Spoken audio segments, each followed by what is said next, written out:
Hello YouTube and welcome back to my channel. Let's talk stocks. Very quick update. NIO has provided its May 2021 delivery update today. They are 95% up year over year compared to May 2020. They've delivered 6,711 vehicles, which is absolutely huge considering the chip shortage and everything that's been going on. They'll definitely make it up in June. Now the chip shortage is kind of behind them, but still it's not anything to be ignored. 95% year over year is huge. It's almost doubling what they sold last year.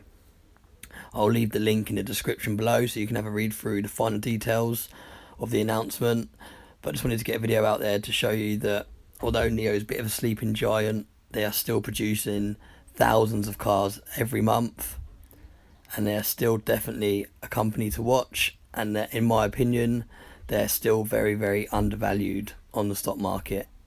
As always, I'm not a financial advisor, so please do your own due diligence. Thanks very much for watching.